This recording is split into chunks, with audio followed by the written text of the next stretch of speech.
Yeah. All right. So I'm very delighted and honored to be here. And my son and my wife were asking me, why are you going to Bangalore? What is the purpose? And I said, I have a bunch of people who have invited me, and I want to meet them.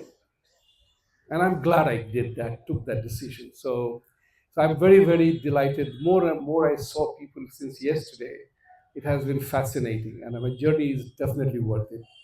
So yesterday morning, I left from Sikkim at 4 o'clock in the morning, and so it was a 5 hour drive of 120 kilometers to Bagdogra, 3 hour wait at Bagdogra airport, 3 hour of flight, and then this guy did not let me sit down, and he said, "Get on with the activity." So then at the room when I went back at 10:30, I called my son my good night call. He said, "Dad, you look exhausted. Go sleep."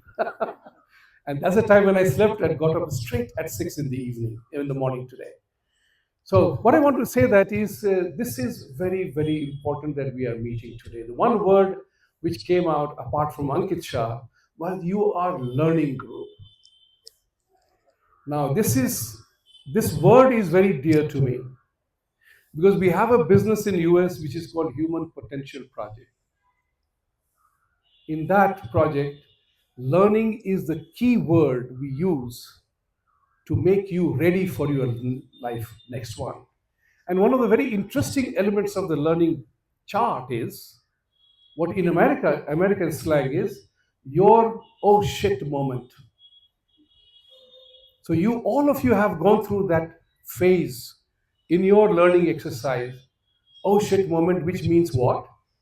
Oh my God, I did not know this. So the moment you acknowledge that I don't know something, that's the beginning point of your next journey. So I compliment all of you to have designated this group as a learning group. And just imagine the amount of talent you have here is just mind boggling. Second part is your own education. I belong to a Gurukul system from Bihar. Just imagine. I belong to a Gurukul system in Bihar where I did everything in the school. We did everything other than cooking and washing clothes. We did everything and studied only 1 hour a day, Monday to Friday. And we had an outstanding record of achievement in the whole process. The importance of which I am telling you is because it makes you self sufficient. Gurukul Pratha makes you self sufficient to do something. And that's where it is important for all of us to revert back to what we abandoned because of influences of those who wanted us destroyed. Now, I will take, this is a very important moment for me. I'm not going to stick to a script to talk to you. As you see, I don't have any script. And I'm not going to stick to a topic that I have to talk when Balaji gave me six of the items to talk about, because I'm going to jump on issues that I feel are important and relevant for you. So let me just say this learning is something that I told you about. Now, there was a moment in time I always used to hear, oh, we are Hindus like this because the British ruled and the Mughal ruled over us. Okay? Now, I know your name is Itihas. So, our Itihas says very clearly we had lots of Kshatriyas and warriors, brave history that we have, Itihas we have. So, I always used to wonder how did we let it happen? If our history, Mahabharata, Ramayana is full of saga of stories of warrior, fight, Mahabharata, Gita, Ramayana, you name it. Our itihas is full of essential conflict in family. Think about it. It was all family driven. And when you said we are a parivar, I'm cautious because parivar has fights. Brothers and sisters fight for things ancestral or otherwise, right? That also is parivar. So you have to understand the dynamics when we say parivar. So when in my peak days of my asset management work, when I used to manage about $500 million of assets for barely about 5, 6 people, somebody would say, "Manage my money as you would care for your own." So I told them, "Don't say that. Because if you tell me I'm going taking the first charter flight to go to Vegas, join the $1 million roller club, and roll some millions which are not mine. So, Parivar is that entity. You have to think about it, the dynamics of it. So, talking about that issue of family, and then you learning, we have a very important thing to do. We have to break down the concept for what it is. Mahabharata and Ramayana taught us that story. So, so I was looking at it. Why did we become the way we became? Why do we moan, cry, weep that we were ruled by Mughals and the British? And why? I said, why did we let it happen? I'm heavily driven by one concept: my own responsibility. Balaji persuaded me to come, but the decision to come here is mine. Please bear that in mind. Everything that you do it because you exercise your option and your choice. So don't blame Balaji for putting this program together. What do I do? He called me, so I went. Don't blame Balaji for that. Take your responsibility, and I'm driven by that. So I said, why did we let it happen? Until I found the reason for that. That reason lies, and I would urge you to read that article. I've said this on Sathology, I say this everywhere. To figure out why we became the way we became, Sri Aurobindo addressed that question in the famous essay that he wrote, The Bourgeois and the Samurai. And that is a very important lesson for you. Whether you agree with Sri Aurobindo or not, it doesn't bother me. What I'm talking about is the rationale, the reasoning that he gave was so amazingly powerful that I understood. The second instance of my learning came about when I continued to hear from Shashi Tharoor and the people like that, or the Congress people, that, oh, British gave us English language, the railways, and now we are all over the world. That is such an amazing rubbish. Thank you. It's such an amazing rubbish because the question that we addressed in our group, we have established a United Council of Ancient Wisdom. And many IIM professors, IITs, big corporates are members of that. And I'll tell you something about that just in a moment. The thought that occurred to me was that there was a time, it's a historical fact, I'm not making up a story, India did have more than 25% of the global GDP. That you know.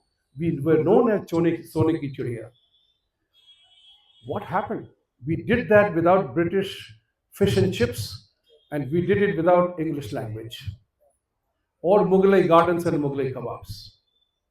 So we were definitely doing something right at that time. So this thought came to our mind, and some of us got together that how do we revive that? Look back into our itihas to find out what did we do then to become what we were then at that time. And this was a fascinating revelation. We found out that we were doing things right. That is the most important part. We were doing things. My grandfather, my Nanaji, taught me that important lesson, and I want to share that with you. Big people or great people did not become great because they were doing great things. Mark my words. Great people did not become great because they were doing great things. They became great because they did those small things right. This is very critical for me. This was the learning for me. And what are those small things? You look at the history of successful people, you will find that they were doing those small things right. And there is a very beautiful, quote that I got when I was doing my MBA, and I was doing my work was on the MNCs and their influences in India. And the first sentence was that is truly ironical that the world's most successful enterprises, philanthropic organizations, and every successful venture were made successful by people who had received least formal education. It's a very interesting line. It all started in a garage or a workshop where somebody had an idea, you did it. And that's where I derived the definition of innovation and entrepreneurship. Some of you have given up a job and come back to start an enterprise. I'm congratulating you for that. Because you looked at it from this point of view. You know what is innovation? Somebody said, observing the obvious that is in nature. And a classic example of that is apple falling on the ground. And you know what kind of a revolutionary thought process it led to, right? Or the Eureka moment, correct? These are classic examples of innovation where people saw that. And entrepreneurship is taking those innovations and making it commercial. Like you have taken up a couple of ideas and you are running an enterprise and a business of your own. I hadn't heard two of the three things that you are doing. This is what is important for all of us to know, that this particular part is your responsibility. I'm so delighted to be sitting with you today with so much bright and so many young and smart people who are doing things your own way. So I'm honored to be here. My journey is worthwhile. Thank you, Balaji, for that.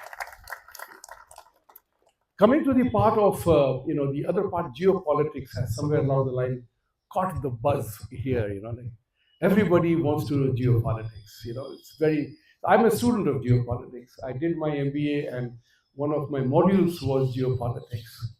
And the person who taught us was the director of International Management Institute, Geneva, which has now merged in NCR. So things are very simple to define. What he said was, if you notice, everything as an idea and an institution has its origin in the West, America included. And what they are actually good at. Anybody? What are they actually good at? Standardizing, marketing. And what was important here is, upright, sure. So what they were very good at was institution building. The institution building was not to have tea, coffee, or whiskey. The institution building was their geopolitical goal to dominate, manage, and control the entire world. It was driven by that idea. Because Europe is a small continent. They didn't have the resources of their own. That's why the European colonialism and imperialism made Europe what it is today. They looted you and I. Like the joke is that the British and the French museums are all full of looted stuff. And when they complain about somebody looting, you have to wonder why. Right? So the point of the matter here is they made institutional framework. And I want, from geopolitical angle, you have to think about how to create our own geopolitical institutions. You have to think about that seriously. If you do not create your own geopolitical institutions to define things, others will define us. That's what is important for you to remember. So this is what brings me back to famous article of Swami, of Sri Aurobindo. And that article was mind-boggling. You must read that. For the simple reason that it opened your eyes. The British suppressed that article in 1907, imprisoned him. The Congress Party, British banned it and the Congress Party suppressed it later on. You must read to know the frame of reference where we are. Coming back to the scenario of institution building, Europeans built institutional framework to impress you, compress you, and suppress you. The white guy is the best thing. The white thing is the best thing. Italian marble, Italian shoes, the French cuisine, the French macarons, the British fish and chips, Oscar award, Pulitzer award, all the music and authorship, Booker Prize, everything is Western. And you and I all feel that if I did not go to an Ivy League or Oxford, our life is incomplete. If our work is not endorsed by them, we haven't achieved success. And in India, what we say, foreign degree, great degree. Made in India, lousy. Right? That's the way we got colonized in our mind. And we have to break through that colonized mind. And some of us are working in that direction. So whether it's Sathology, whether it's Ankit Shah, whether it's Jaipur Dialogue, the effort here is one. And that's what I want to push through. Everybody, each one of you has the ability to be the spokesperson for the work we do and the work we are. Not when I say we are, I'm talking about you. You are a beautiful example, right? So when I come to India, I used to come 3 to 4 times a year. Now I come 2 or 3. But I always talk to the drivers, and most of my peer group, my friends were CEOs, chairmen of companies. And I have always had the greatest respect for dignity of labor because of my Gurukul Pratha teaching in my school, where one of my friends, my batchmates, Preetham Hari, roll number 180, I'm talking about 1970, 1963. Uh, Preetham Hari's mother used to carry the earthen pot to carry the muck from our house, but he was my batchmate. Preetham Hari and I used to play. So what I want to say, I come from that pratha, that what job you do is important, right? It's not what you do is the way we do it. So let me give you an example. So when one of my trips, I met somebody, an elderly person, driving me in Delhi, and I asked him, "How long have you been driving this car?" I said, 20 days, 12, 15 years. I said, "What were you doing before that?" So, sir, I was a chamar. Okay. So I said, "Why did you give it up?" Because I wanted to come to the city. I said, God gave you the ability to be a cobbler, making shoes. You had the talent and the ability to make shoes. Without your shoes, I won't be able to walk around the city. Do you realize the significance of your work? And that's what I found in contrast in America, where everybody was, those of you who have lived there, you can vouch for me. The dignity of labor is what is very high in America. Nobody looks down upon anybody for what they do. Here, we immediately categorize, वो नाई है, वो barber है, वो चमार है, वो dom है, वो driver है, and all that stuff. So for us to kill the caste system in this country, it's a geopolitical part because you and I are attacked. Oh, these Indians are caste-filled people, right? This is a geopolitical challenge for Bharat and you and I, because people are looking at us. Oh, these people are casteist. They don't even know what it means, but it's a negative word. We get defined. We are fighting that in the U.S. and you need to be concerned about it here. So all those people who get charged up, oh, these Indians have deserted the country and gone there. Don't, because everything that happens here affects us there. Things that happens us there affects you here. Because in the end of the day, you are the target here. We are the target there.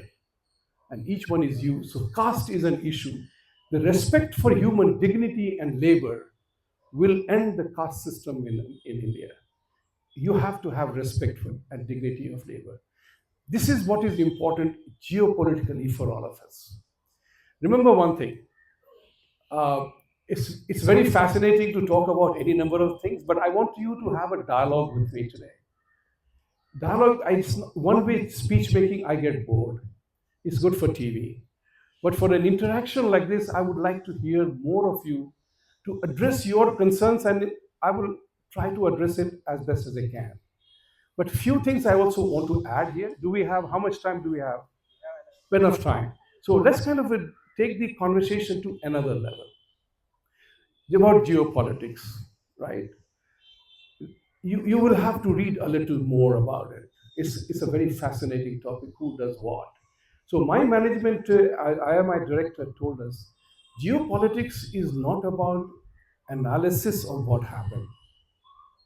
One of the key elements of geopolitics is you setting your own agenda for what you want to be in years to come. What is your ultimate goal?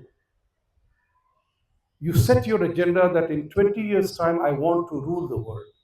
Nothing wrong in having that agenda, but will you be able to do it? And if you have to do it, then what do you need to do to get to that stage? One is analysis of geopolitics. That anybody does on Chai Ka Nukkad or Pan Bidi Dukhan.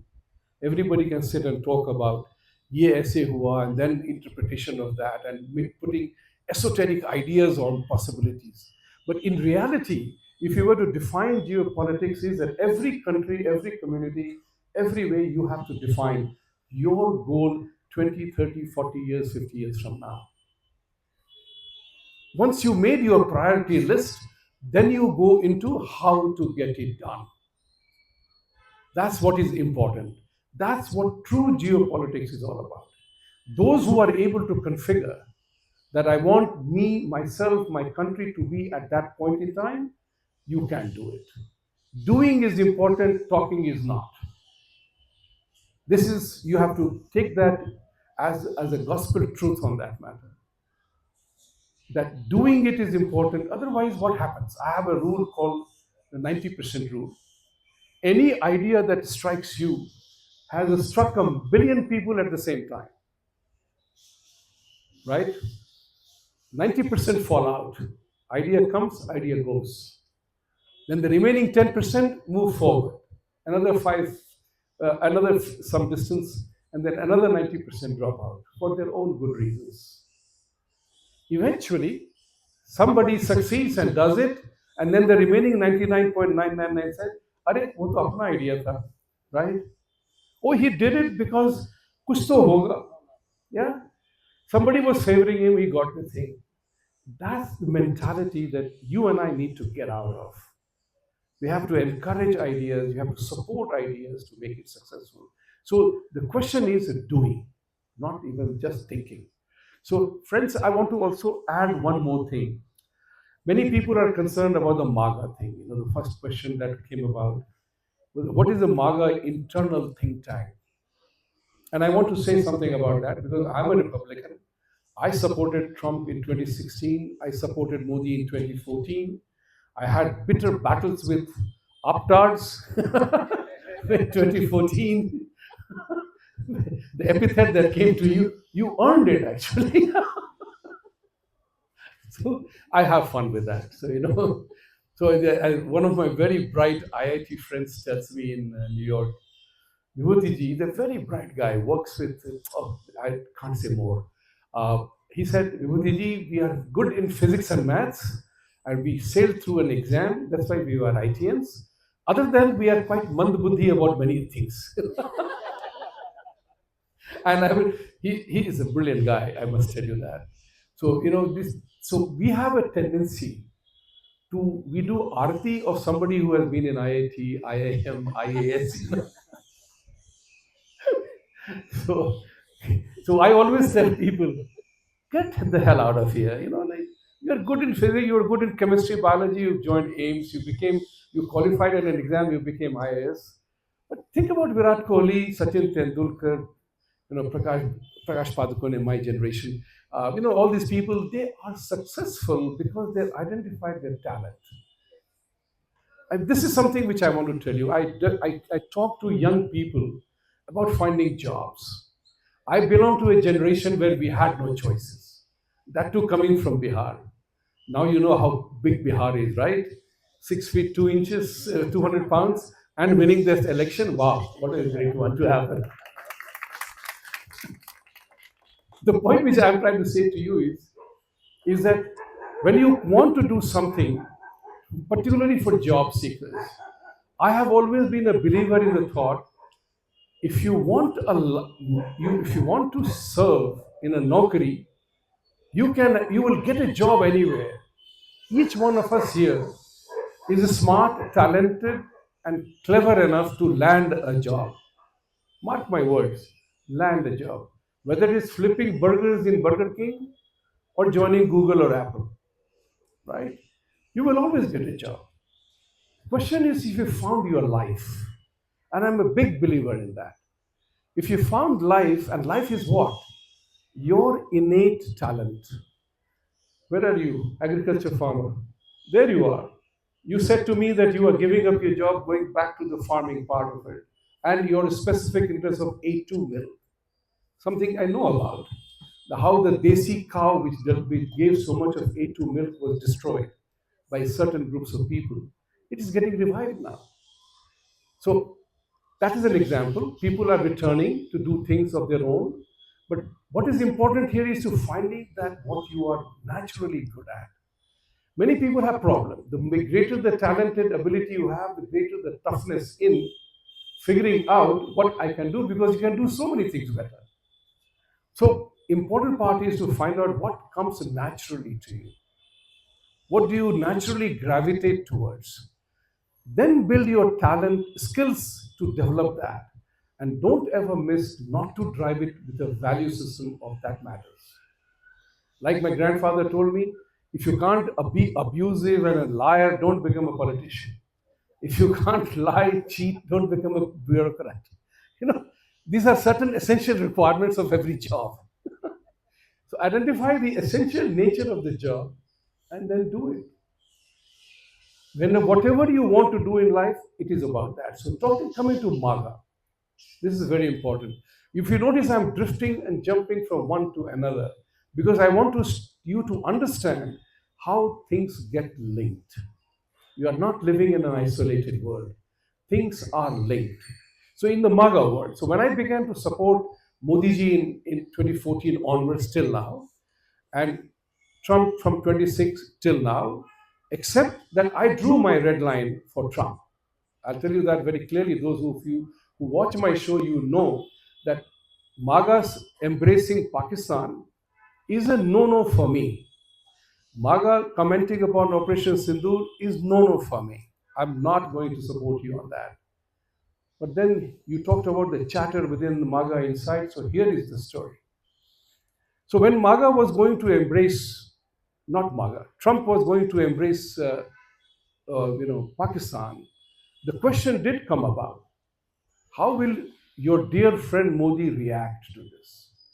How will a group of Hindus about whom you have said that I love Hindus and all that stuff will react to that? How will a country like India, which is a victim of terrorism over the period in time, will react to that? These considerations do get taken into account because that part of the world, when you analyze things geopolitically, you look into every single element that has the potential to have an impact on the ultimate decision making, right? Because every choice and decision you make, it has an impact and implication to everybody who is connected with that. So in the impact analysis, the messaging was, oh, these Indians are easy to handle. They have infinite capacity to take, can I use the American slang? They have the infinite capacity to take shit, right? Why worry about Modi? We can manage. He will come around because they have their own people who are embracing Pakistan to dismantle Modi. I don't need to name them. They have their own people who want to destroy their own faith, who calls them cockroaches and all those kind of stuff. They have their own people who are sitting on one part of the world encouraging enemies to attack to change the voting pattern. And then I remembered a CIA analyst had once said, India is a happy hunting ground. We can attack India on many considerations of names, caste, creed, you name it, gods, everybody else. This is the important thing for us to understand. We might think that we are not like that, but if you do not convey who you are, then they take decisions on their own behalf, and you are perpetually and forever defending. And by the way, those of you who are in sports, you will understand that chasing a total is always difficult.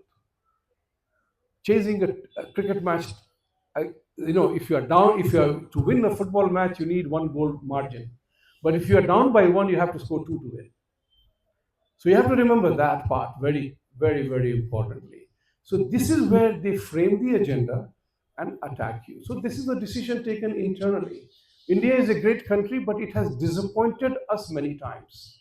India is a great country with great potential. But where are they today? Way behind. Until Modi brought the country to the third, fourth level of of the global big countries. But think about it from another perspective. We are 1.4 billion people. Are we achieving our full potential? The answer is no. And this is what we do in our work at Human Potential Project. We deal with companies big and small, is to make you improve your performance even by 2% or 3%, which has a quantum effect on your total life. So think about it, you are operating at certain efficiency level. Now, efficiency, these are some of the things you will have to be very careful about. Efficiency is a great word, but this is the word which was coined for to measure the efficiency of the assembly line production in the manufacturing era post Second World War. But today we are living in a coordination era. Each one of us has virtually the whole world in your palm with your smartphone, whichever variety you use. So and you could be sitting here working for a company anywhere on the planet Earth and vice versa. So we are now looking at a coordination era where effectiveness is all that matters. Effectiveness. Effective use of technology to achieve the full potential or optimization. So that's what I'm trying to tell you is that when you get into the business part of it, you have to understand. That's what I'm connecting it back to geopolitics. So think about it. You know, you will have each one of you have has their own trigger points.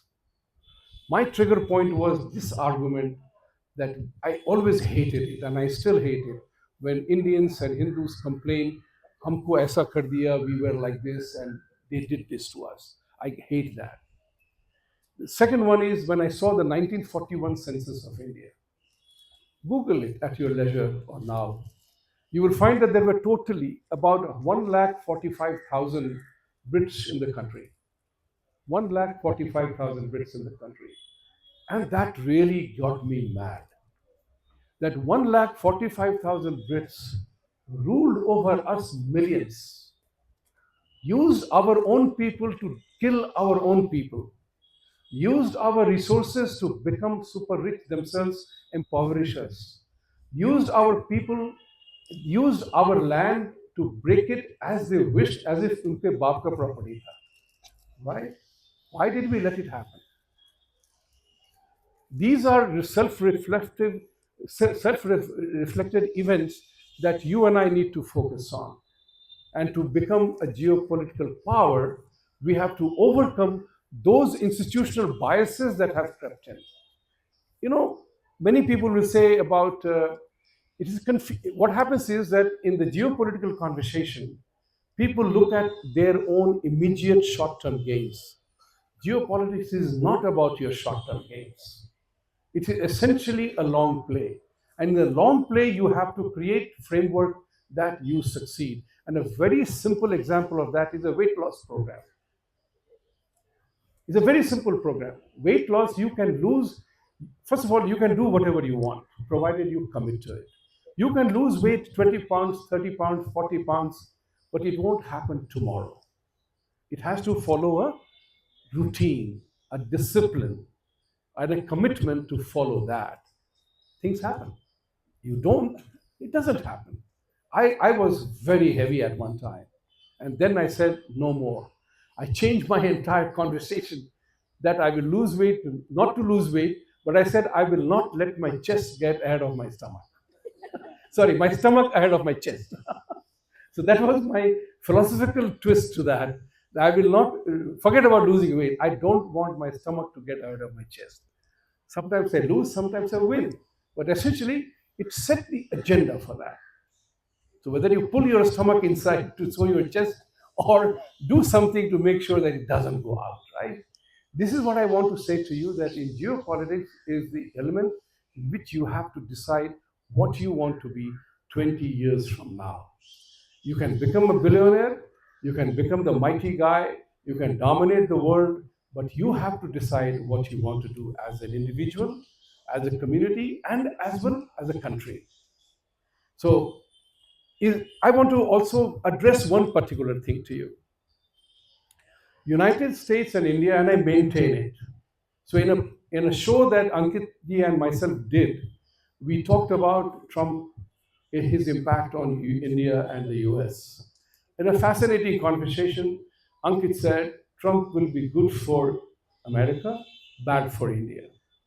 And I said, I agree to some extent, but I found my opinion, and I think I'm holding true in that sense, is that Trump and Modi, I'm on record saying that Trump and Modi have so much commonality of purpose, so much commonality of purpose that they will have to ignore temporary or sudden eruptions in the conduct of things happening. You know, sudden rain here will not disrupt us, right? But we have to be prepared for that. So I still believe in it that Trump and Modi, India and the United States have so much commonality of purpose that they will have to eventually come together. In between, we may have disturbances. That will happen. But many, many issues on which America and India are together in a very interesting way. Trump and Modi also have a very powerful connect individually speaking. And individually speaking is not about personality, same. But Trump has is a third wife. Modi is not married, or he is married and lives his life of a different kind. And so the point of but they don't drink, they don't smoke, they don't drink alcohol. That's again a common trait. You have to find it. And these people are smart. Smart people always find issues of commonality that you and I agree on, and they disregard things that you do not agree on. Individually, we may not agree on many things, but here we are there today as a learning group, and that's what brings us together. So if you focus on the commonality of purpose, things will become bigger. I want to urge on you, there is a big trend and there is a small trend.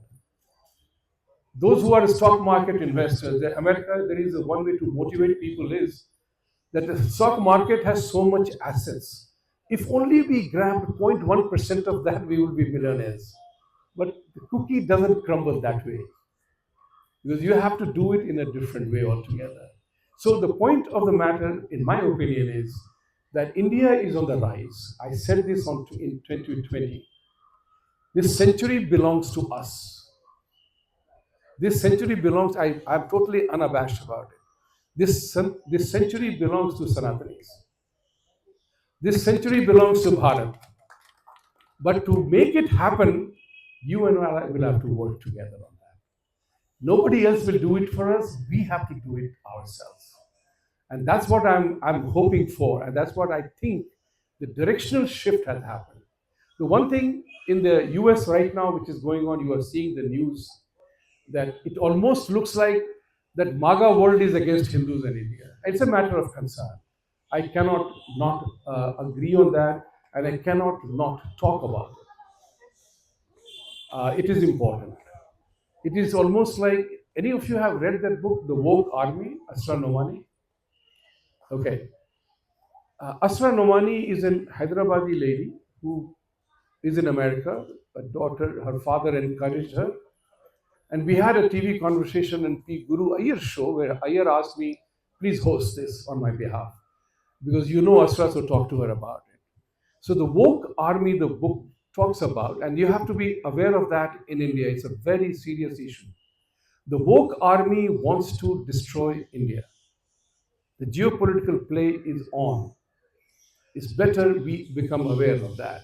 So the woke army is composed of leftists, socialists, Marxists, elite liberals, Islamists, Khalistanis. What is common about that? They all hate you and I. That's the only thing common in that group. They all hate you and I. In that, now you add religious fanatics on the left and the right, ideology and the right as well. They all find you and I as a common threat. Now you will wonder, I have not done any harm to them. Why are they inimical to us? Because they know that in a natural progression of life, we become a threat to them. Now take a step back and for a moment think about it. In the religious perspective, what is the founding thought about religion? It's fear and ignorance. The fear of the unknown. God said this. But you and I know God never said anything. God conveyed his message through nature. And I'll tell you something is very important. Because I say this to my American and non American friends a lot across the world. So, religion has its base in fear and ignorance. Gabbar Singh aayega to remind everybody of Sholay argument. Heaven and hell. Where is heaven or hell? I have asked this of Christian people and others. Any call report from heaven or hell? Anybody received? Nobody has visited heaven or hell. So where is it? You have to begin to question that thought process. And they know that with the growth in science and technology, those veils of ignorance are falling. COVID was one such example. When all the priests, mullahs, and everybody else went into a den of their own, nobody's God was saving anybody, right?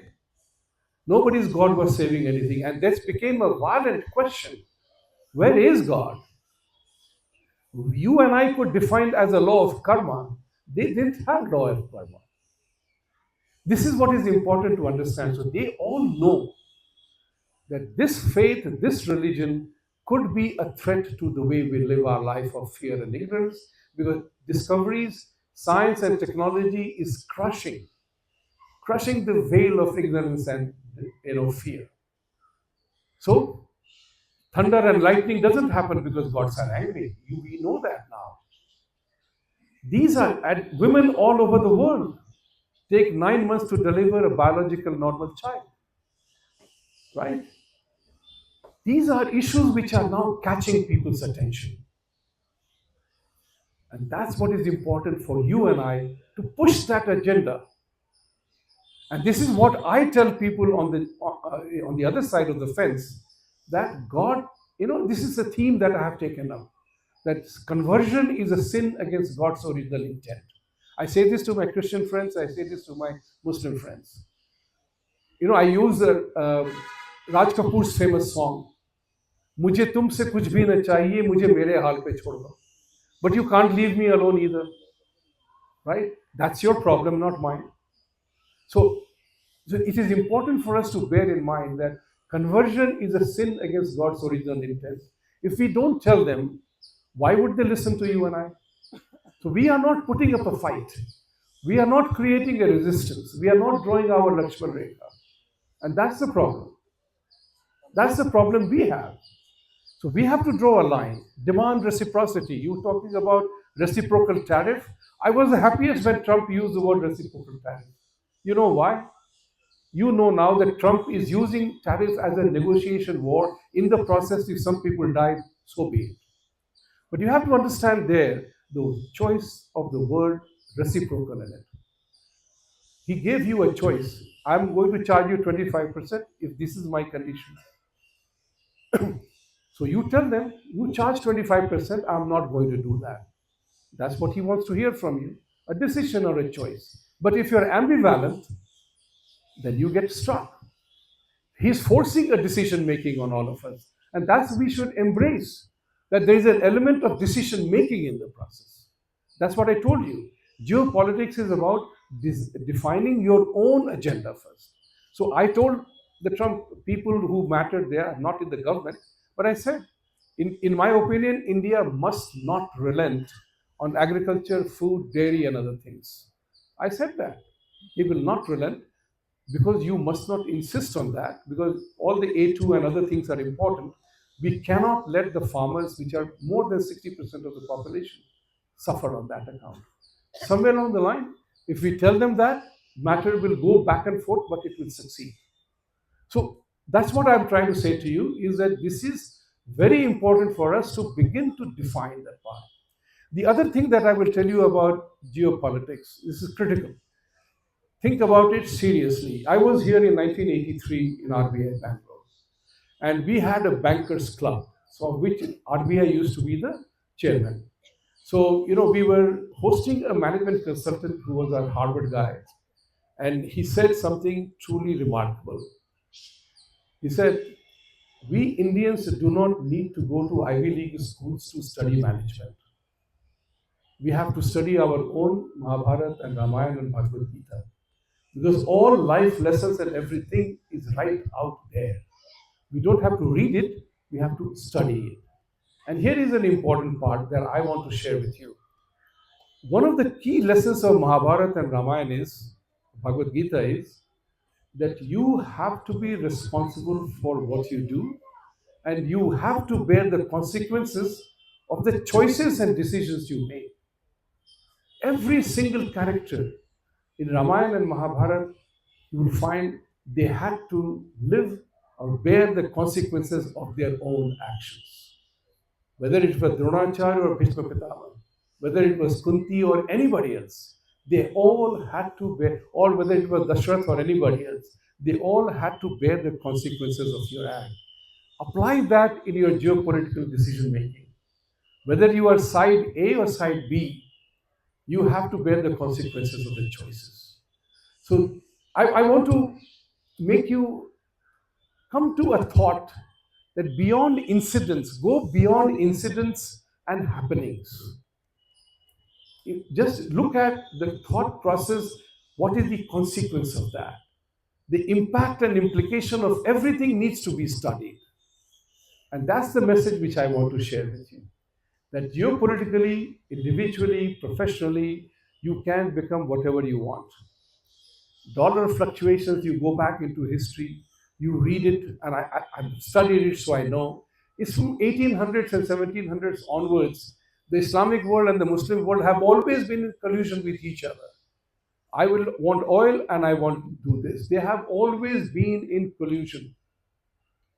Don't ever think that they are totally against each other.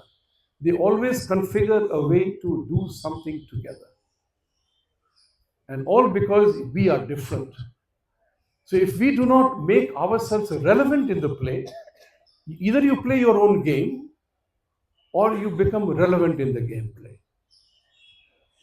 This is a critical lesson that you need to become aware of.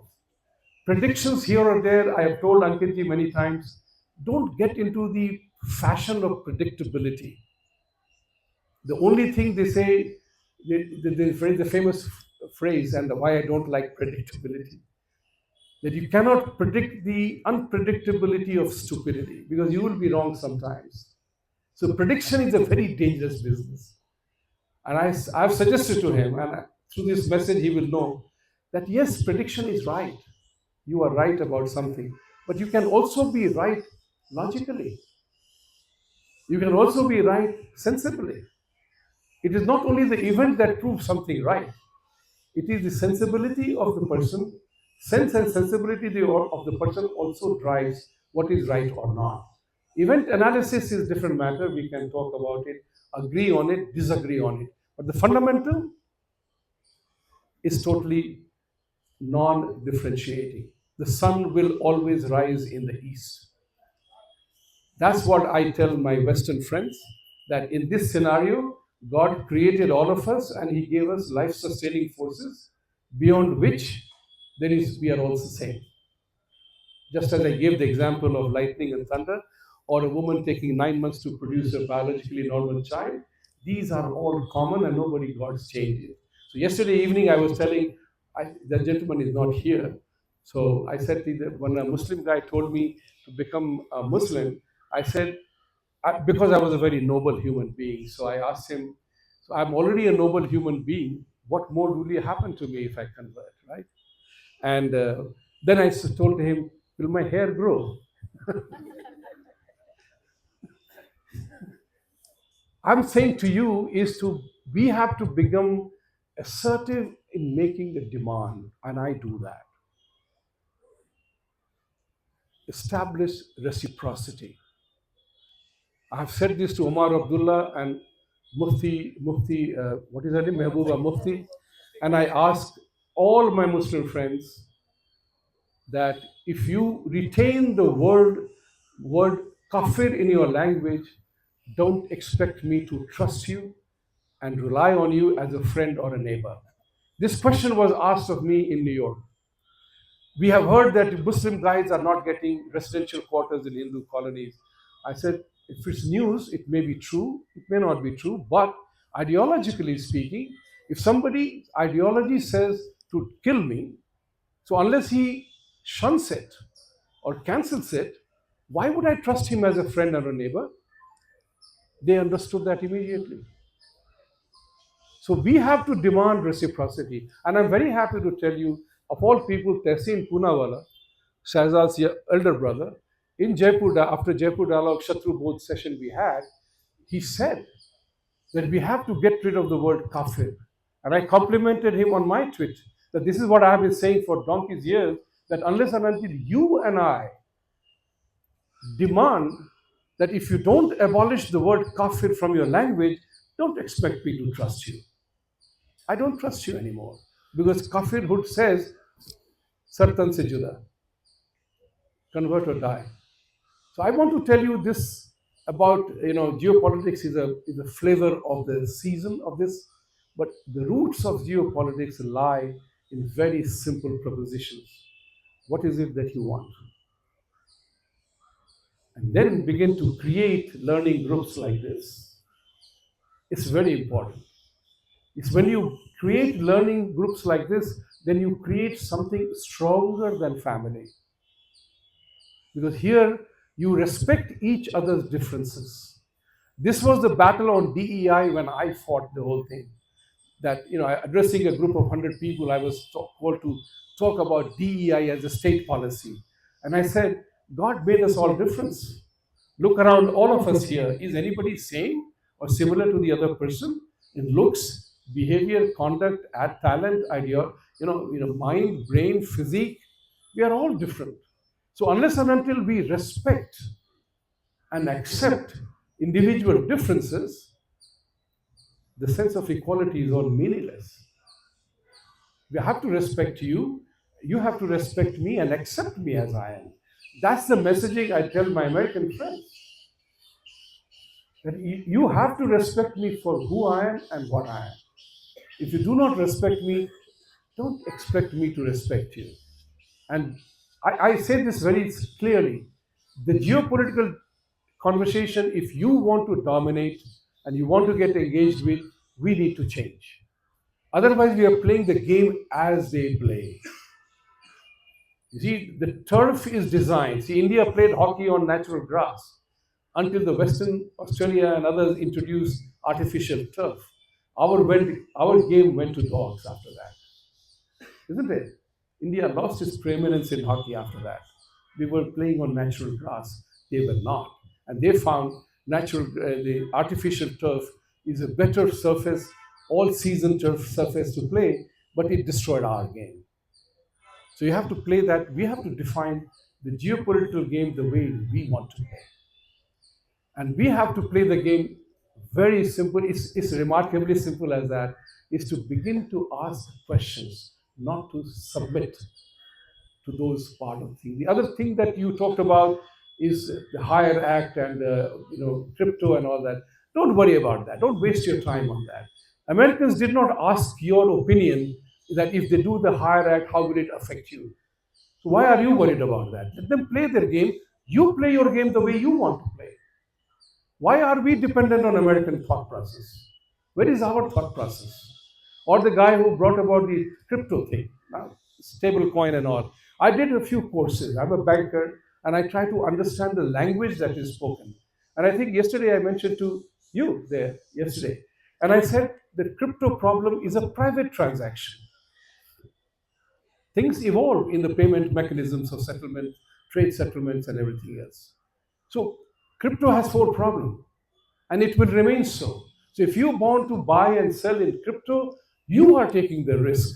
It has four key issues in crypto: transparency, trust, liquidity, and regulatory scenario. If anybody, that's why they are talking about the central bank controlled stable coin. Central bank, why? To give credibility, to create assurance. Oh, Reserve Bank has approved this, then there is a responsibility and accountability. If Reserve Bank doesn't matter, if Balaji's cryptocurrency you buy, you take your risk on that. So I want to tell you that enjoy the flavor of the month of the coffee, but don't get too entangled with it. Because there is always a thing that an alternate always emerges. Alternate always emerges. Who carries cash? I've been in India. Only today I got some rupees in my pocket. Otherwise, I did not read rupees. Go figure it out. In the peak of when demonetization happened, I happened to be here. The Union Bank of India ATM would give you max 2,000 rupees. But believe it or not, I was in Bombay for 10 days. I did not need cash. So we have moved. We have transitioned in our transactions that we do. So the question here is that digitization is a process aided by technology as a big element. Nowadays, you do not need a banker's certification for anybody. If you and I trust each other, if we can produce documentation to our satisfaction, I don't need a bank.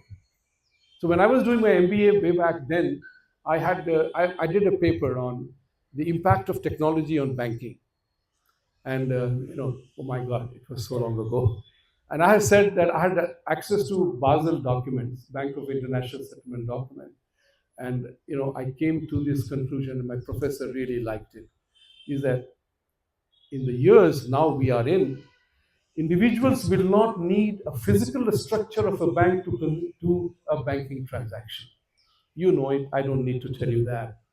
What will banks will not need, there was a phrase used, banks will not need the super real estate buildings to manage their head office or anything. People will be going anywhere else. So the point I'm trying to say, there are certain things that are technology driven, you can't help it. The important part is disaster will always happen. Are you ready to face the disaster? That's a mindset issue.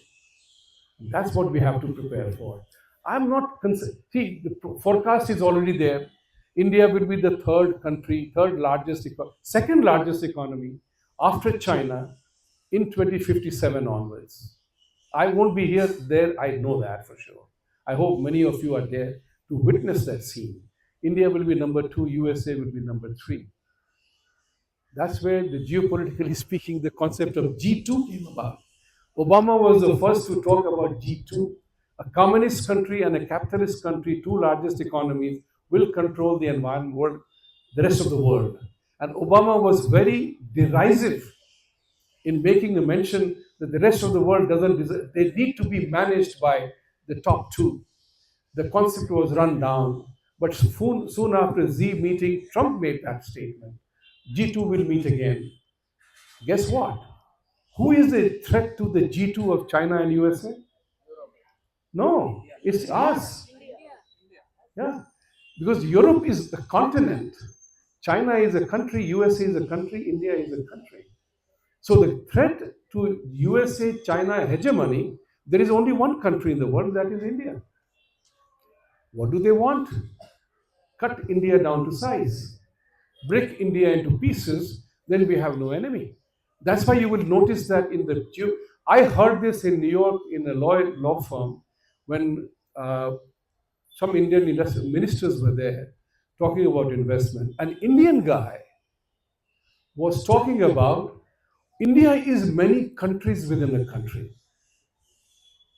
India is many. When you go to India, you almost seem you are in Europe, except that you don't need a visa to travel. So the effort, and I asked that question, and I asked this question in that forum that okay, you are talking about India becoming many countries into one, but would you respect United States? It was 50 countries. Would you respect China if it was 79 provinces? Do you care for Europe? Because there are so many minds. That's why they become to union. And you are advocating India become separate entities. Ladies and gentlemen, I want you to warn you here. There are enemies within who want to break India. Europe wants India broken up. USA doesn't want India to be broken up, but it's okay because we are not making our case.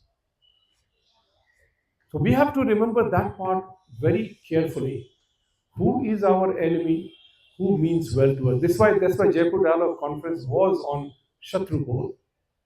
Is to know your enemy. It's not enough to know your enemy, but you have to know what to do about that. There's an action stage also to that. So I will stop talking here because there is a joke in my family. When I was growing up, I could barely talk. I was a very shy guy. None of you would believe that. So So there came a time when my son, my wife, and my father were together, and my father said that I don't know how this boy has survived because he never talked when he was a kid. And my son said, "Dad, not talking? You give him the mic, he never stops talking." So I will stop talking. Let's have a conversation. Ask your concern in your mind. And I may not have an answer for that, but maybe I will give you a food for thought for your concern. Enough? Is a fair deal?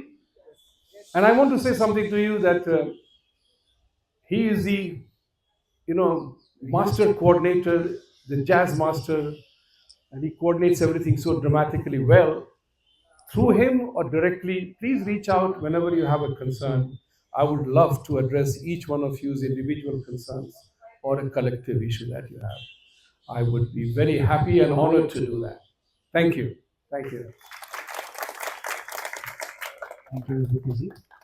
Anybody is having question, please raise your hands. I will pass on the mic to them. Yes, starting from Vignesh Prabhu. Vibhuti Ji, it could be a question as well as my opinion, both in it. It would be a hybrid kind of thing.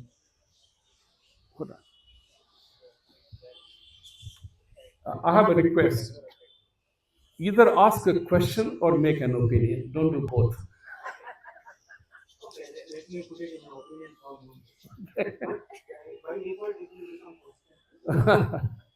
See, as you said, India is a land of huge opportunities, and we are opening up our market, and more niche sectors are growing. We are into the transformation phase.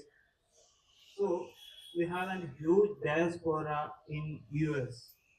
My question is, and also an opinion, why can't we have similar to the sovereign fund, like we named as an NRI sovereign fund, like the people like brilliant mind, Vibhuti Jha, and come together and form an NRI, whatever it is, Sanatani sovereign fund, and start to invest in Indian avenues, like I discussed you in the morning, FPOs, farmer producing organizations, or PACs, which Amit Shah himself personally monitoring that, like primary agriculture cooperative societies, where they will build like silos, logistical parks, warehouses, so that they can kill the conspiracy of why only Adani Ambani builds the warehouse.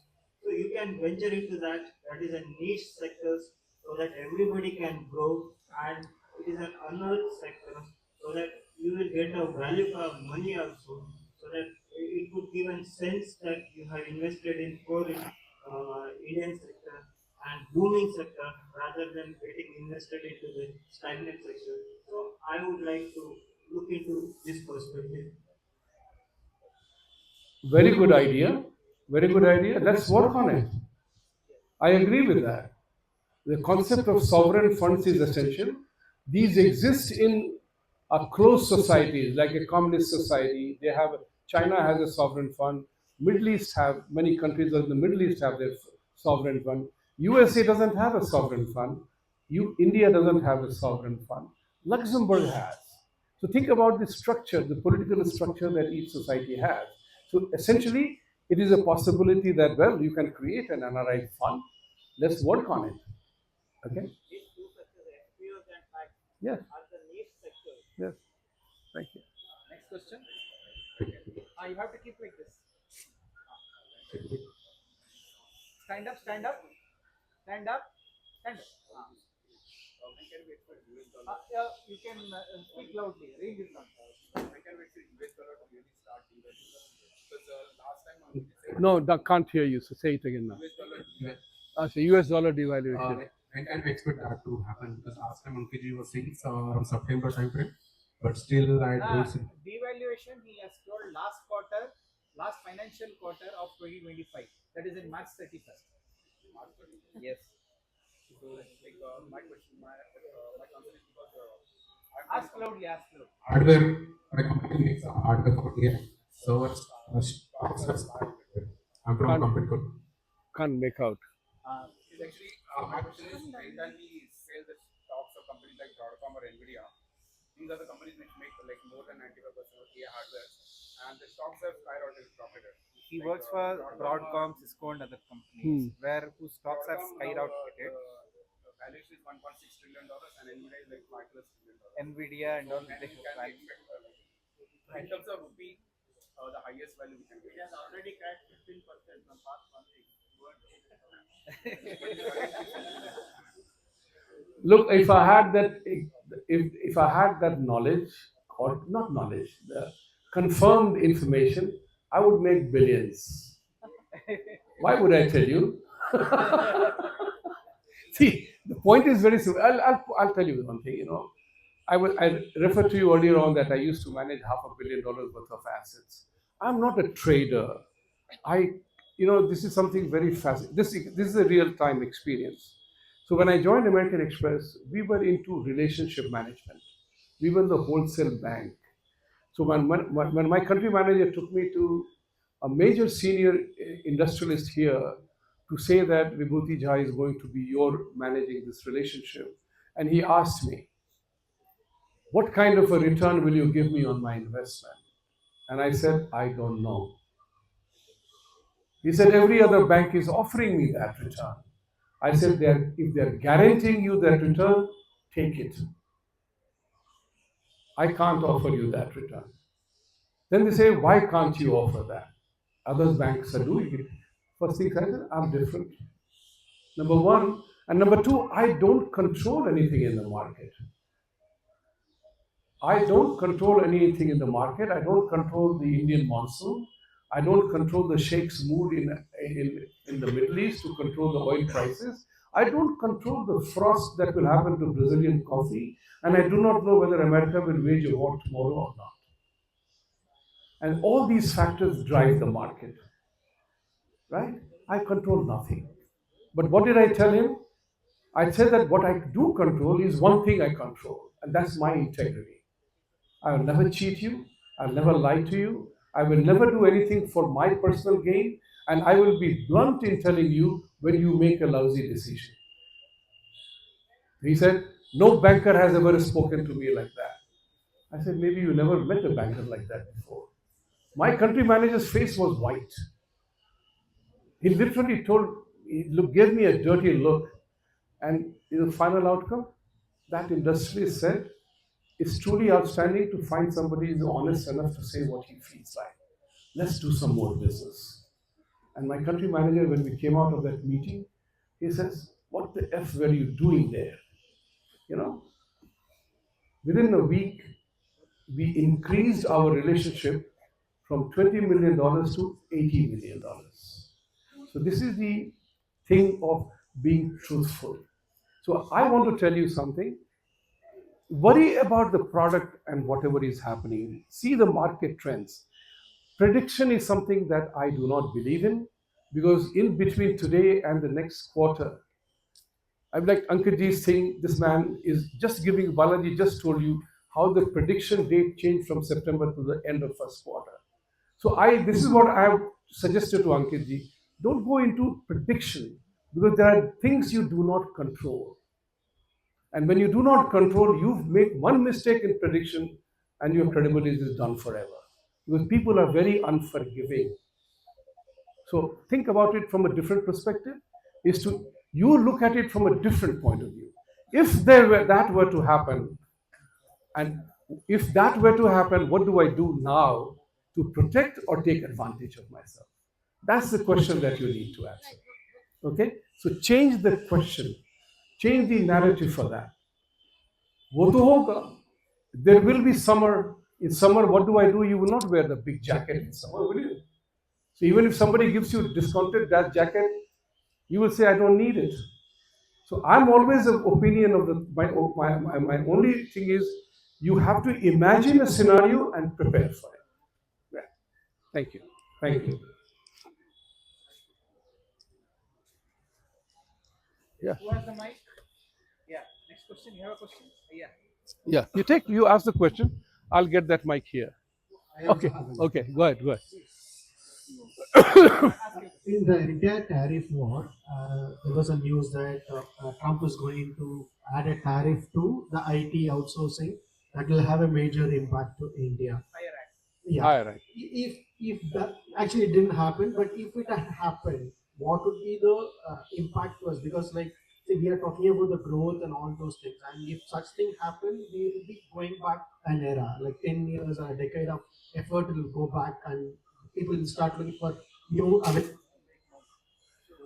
what is the impact of that? Okay, so you answered your question. Something happened and it didn't happen, right? Happy about that? Good. So let's celebrate that first. Now comes the second question is that if that were to happen, what would we do? Or shift to another thing. That's a process of adjustment which every business has to do. That's what I was telling him just now. That it's not about the market choices, but if that scenario were to happen, how am I going to respond to that? And that's something that you should tell me now. You are in that industry. So now, if that Hire Act came about, the outsourcing will not be done.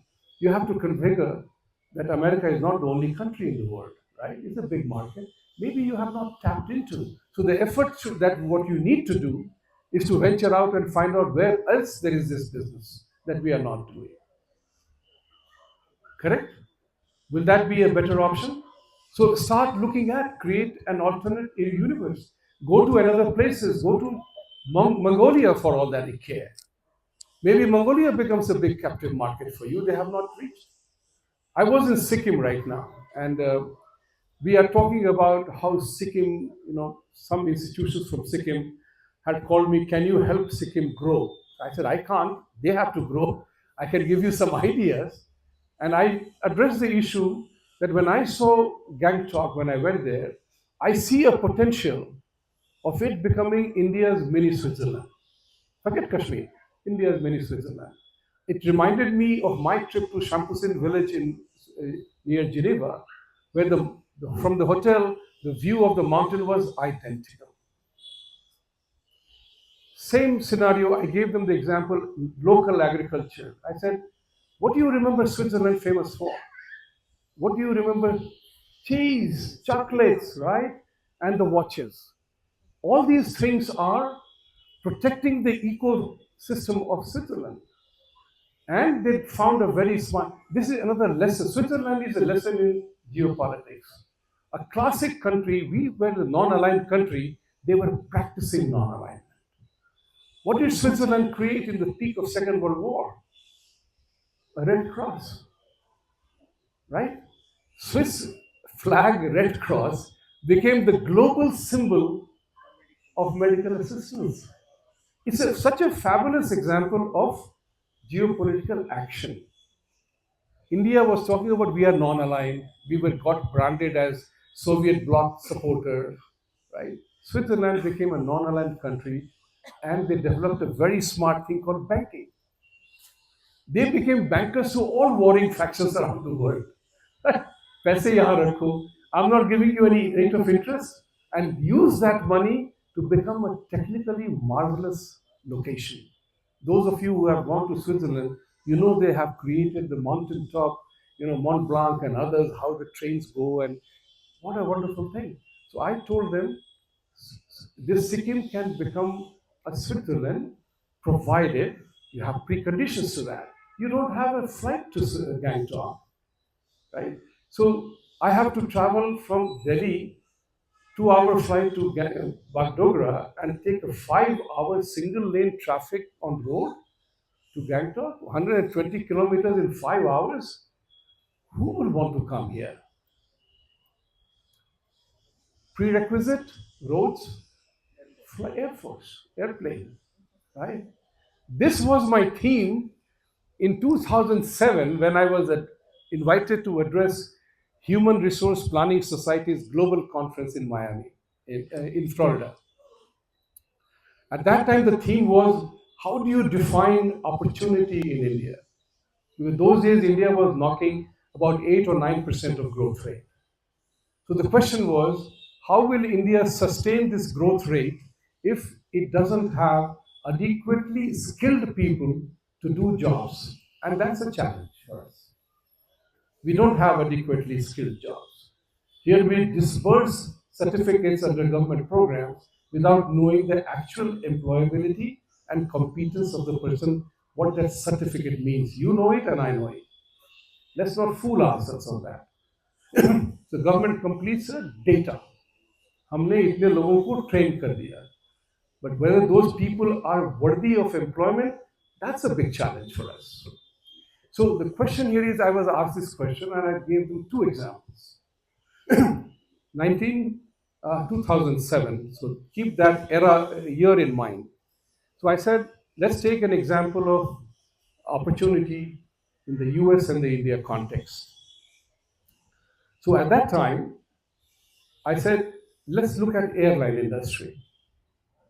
India has a population, US has a population of 320 million, and total number of aircraft serving the flying needs of Americans were 6,570 or so. India had a population of 1.2 billion, and total number of aircraft serving the flying needs of Indians were about 350. Their mouth fell open. And I said, if India were to focus on airline industry alone, think what else can happen alongside. Development of airport, road transportation, taxi service, restaurant service, courier service, you name it. Likewise, it was about hospitality industry. At that time, between 1 star to 5 star, India had 1 lakh rooms that time. Today is a different story. I said, Vegas alone had 1 lakh rooms. So a desert place in the United States has 1 lakh space. 2-3 minutes per question. Okay. So the point of the matter is that how they developed that internal. So today we find it is easier to go to Thailand than go to Kerala for vacation. Think. These two will revolutionize India. So strategically speaking, there's so much to do. Thank you. Gautam, Hello. Hi. One of the Hello. One of the predictions that Ankit ji made is because of the MAGA crowd being more radical Christian, and they're going to target Indians, and it's going to be unsafe for Indians, NRIs, right? So, what's your opinion on it, and what are the NRIs doing to keep themselves safe in the US? Thank you for our concern, and I appreciate that. But I look at things differently. I do not agree with Ankit ji at all when he tells NRIs to run away from there. I don't agree with that. See, there is somewhere along the line, and this has geopolitically to do with India context as well. What is our normal practice? 10 gundas of some faith will come and talwar bhajenge, as we say in Bihar, and 1,000 Hindus will run away from the village. When did we become a palayanwad culture, runaway culture in our society? And to tell American, and this is something which I'm totally against, when you say to an American that if these people convert, sock them on their face on my behalf. No, sir. That is a highly unwise and uncouth statement to make against your own people who are choosing to live in another state. Would you do the same thing if tomorrow to Andhrites or Keralites in this state? Or would you do the same thing to Tamilians and Kannadigas working in Mumbai? So instead of doing that, I am of the opinion, and I gave this slogan in my show, Maro ya maro bhago mat. You have to change your attitude. You can't become a defeatistic attitude. कि उसने ये किया हम भागे रहे. Yeah, we have a problem, and I'm taking that problem. We did not anticipate that MAGA fanatics will become part of woke army. I said this in my show. So the MAGA, I told this to Laura Loomer and others, that now you are behaving like the woke army. You are the fifth column of the woke army. Doesn't mean we run away. We have to fight. If you don't, like Swami Vivekananda said, arise, awaken, and assert, to which I added my fourth A, act, Do something about it. Let them know you can't do that to me.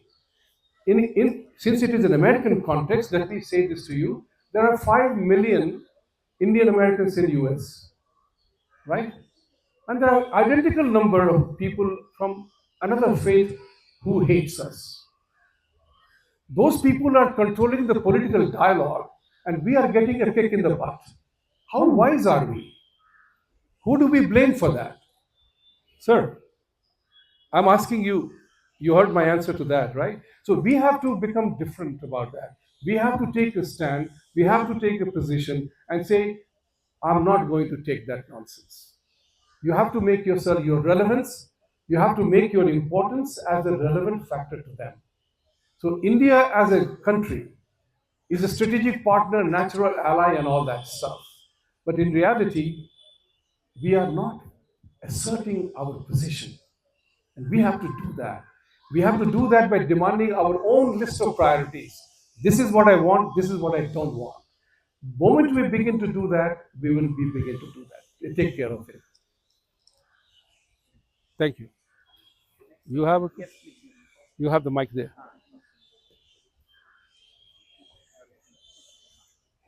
Vibhuti ji, I mean, maybe a follow-up question here. What you just mentioned. So we have the largest diaspora probably in most of the countries today, right? Even in US, but we don't seem to project the kind of influence that we should engage. Right? If you take an example of say a Pakistani diaspora or a Chinese diaspora, the kind of influence that project in the policy-making decisions there, we are nowhere in that. Even if you take example of say the like the Khalistanis in Canada, the kind of influence they're projecting there, so we are kind of very short in that sense. So we are not really actively involved.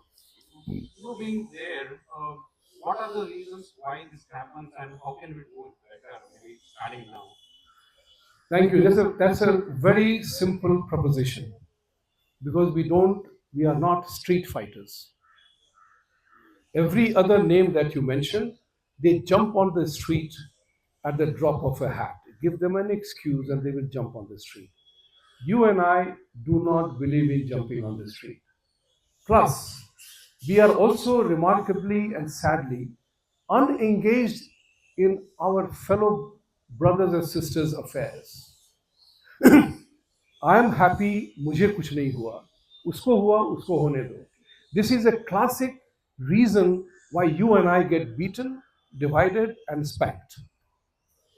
Because I will not stand for you. I will be happy. मुझे तो नहीं हुआ. I'm happy in my own death. Now come to the real reason for that. You will get the answer for the reasons that we allowed our country to be ruled by those people. Number two is a very important element. I was in Bangalore office here in RBI Exchange Control. I used to approve applications for P forms for Indians going abroad, $6 or $8 per day, kind of a thing. Right? So these people left India. At those days, things in India were very expensive and luxurious items. Cars you can't buy, air condition you can't buy, luxury items you can't buy because they were expensive, branded luxury items. When the same people landed in America, all this luxury was a matter of routine. You go to a student dorm, you know that. You have running water, hot and cold, guaranteed power. You could also have an opportunity to buy a Ford Festiva or some car and run it at 70 miles an hour. So you suddenly found, wow, what a country. Everything that was unavailable to me in India, I could not afford in India, is a matter of routine. So Indians' mindset was, this is heaven. Let's be peaceful to ourselves. Leave everybody to themselves. And that's how we got into that mindset. Pakistanis and others, those people hate us. So if we are successful, the lot of things that are directed against us is coming from many groups of people who don't like us.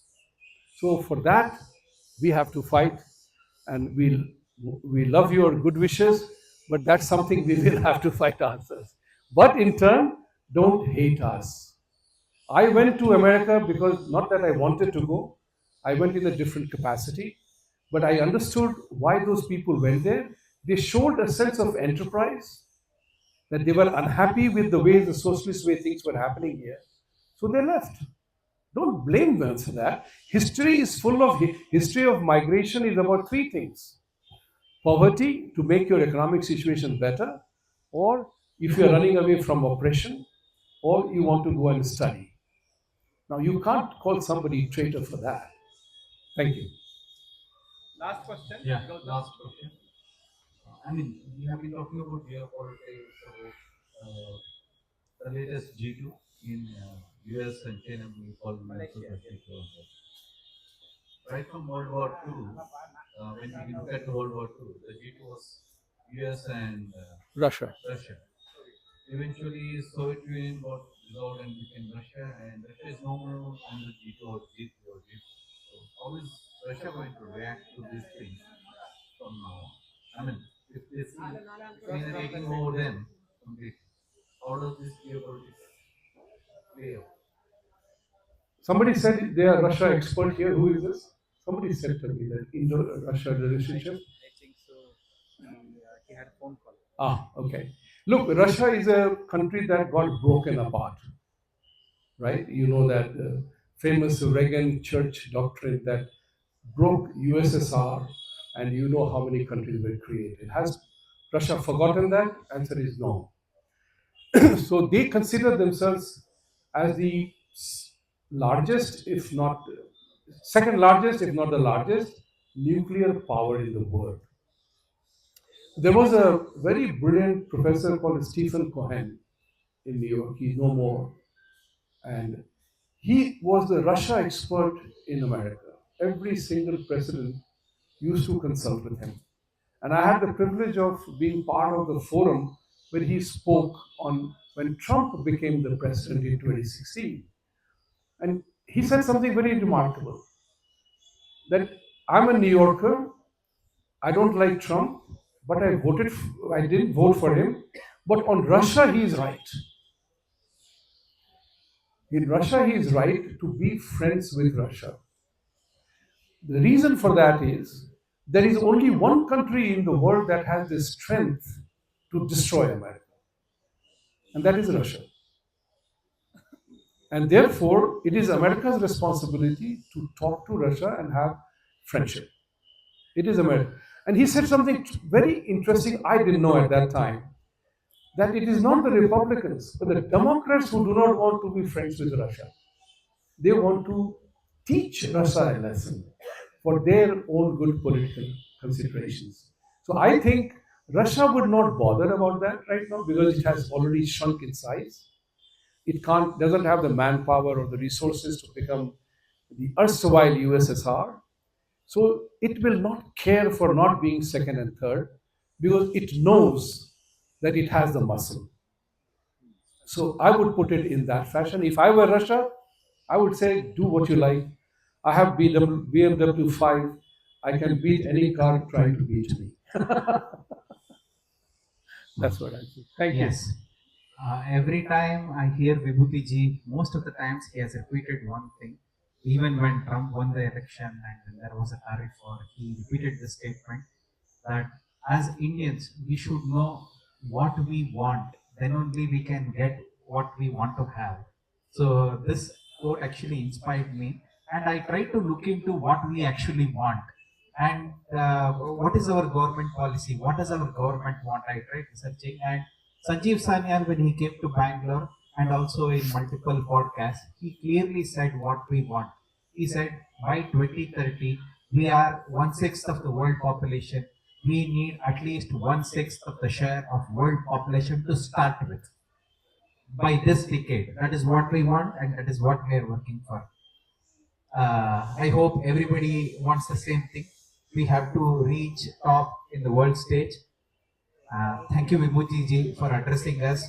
And I hope you are very happy with the meeting, how it went. I'm very happy. And Sanjeev Sanyal's statement, the key operating words were, we must have 1/6 of the world resource, and that's what we are working for. And that's what you need to work for. वो कहते नहीं है कि I always tell my son that you will have the fortune of having all the 56 pakwan कहते हैं ना 56 pakwan in your life. chapan bhog, but you will have to use your hand to do this, and you will have to have the system that can digest it. So remember that part. You got to do what you got to do. Thank you. Thank you. Thank you very much. Everybody who would like to interact with Vibhuti ji one-on-one, take selfies, you can come. And before that, we will have a group photo. Varun, yes.